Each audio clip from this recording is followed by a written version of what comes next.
Dampak pandemi ini dirasakan oleh semua lini ya. Kita prihatin terhadap kondisi ini dan kami di Jasa Marga selalu mengupayakan tentu saja protokol kesehatan di seluruh lini bisnis, di proses bisnis ini kita lakukan. Nah, saat pandemi ini mulai melanda negeri kita ini di Februari 2020, kami melakukan berbagai macam antisipasi, memonitor semua kebijakan yang dilakukan oleh pemerintah karena dampaknya sangat sensitif terhadap perkembangan volume lalu lintas yang masuk ke jalan tol. Iya. Jadi kalau kami evaluasi itu Mas Erwin dari mulai 2020 awal pandemi itu dampak terbesar itu di bulan Mei 2020. Itu penurunan cukup signifikan sampai sekitar 30%. Nah kemudian mulai ada perbaikan setelah masyarakat juga menerapkan prokes dan aktivitas itu mulai sedikit dibuka ya. Itu sampai dengan awal 2021 itu ada sekitar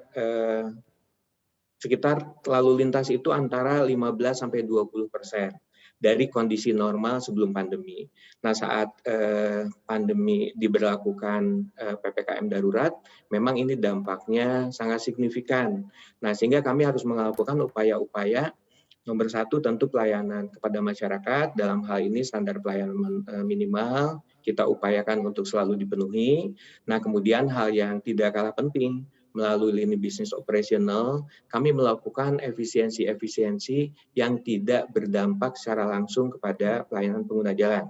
Nah ini beban-beban coba kami tekan, ya alhamdulillah dengan kerjasama Jasa Marga Group secara keseluruhan, kami bahu-membahu, standar pelayanan tetap kita penuhi, tetapi beban-beban yang mendukung itu bisa kami turunkan. Nah kemudian satu hal yang cukup krusial juga buat kami, dengan kondisi seperti ini tentu kami harus melakukan balancing antara bagaimana struktur keuangan Jasa Marga ini tetap terjaga dengan kita memberikan dan menumbuhkan perusahaan ini dengan menyelesaikan ruas jalan tol yang saat ini masih dikonstruksi bisa selesai.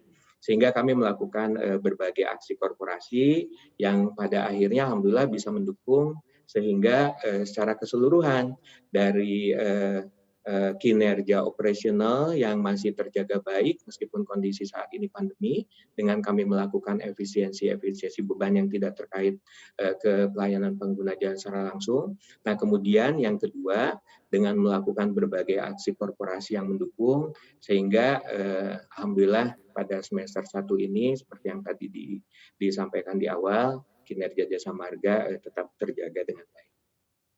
Efisiensi yang tidak membebani atau mengganggu pelayanan kepada para pengguna jalan tol Jasa Marga. Ini poin yang sangat menarik Pak Agus. Nah sekarang Pak, antisipasinya jika pandemi ternyata masih berlanjut dan sepertinya belum juga akan segera mereda ini Pak Agus ya. Dan WFH akhirnya masih saja menjadi pilihan utama banyak lembaga dan pelaku usaha. Akan seperti apa ke depannya dari Jasa Marga Pak Agus karena mobilitas tentu saja belum bisa diharapkan kembali pulih.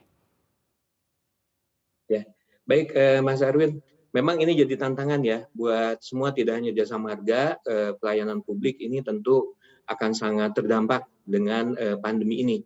Nah selain tadi yang disampaikan, efisiensi yang kami lakukan juga didukung tidak hanya efisiensi dari pengurangan beban-beban yang tidak langsung berdampak kepada pelayanan, tetapi kami juga melakukan efisiensi dengan mengoptimalkan teknologi. Nah ini mungkin Mas Erwin dan pemirsa semuanya bisa melihat inovasi-inovasi teknologi yang dilakukan oleh Jasa Marga. Bagaimana Jasa Marga dari awal sudah memberlakukan untuk cashless, itu sudah cukup lama dan dampaknya itu sampai sekarang terasa. Bahwa dengan pemberlakuan cashless itu jumlah petugas kami di operasional ini jauh berkurang dengan mengoptimalkan teknologi. Ini salah satu juga menghasilkan efisiensi yang cukup baik dan di sisi pandemi ini tentu kami mengoptimalkan sekali ya, selain dari sisi efisien, tentu interaksi terhadap pengguna jalan juga dengan mengoptimalkan cashless ini bisa dikurangi, sehingga dampak pandemi ini semakin bisa diredam. Install aplikasi kami CNBC Indonesia di Google Play Store dan App Store untuk mengikuti perkembangan terkini berita bisnis dan ekonomi.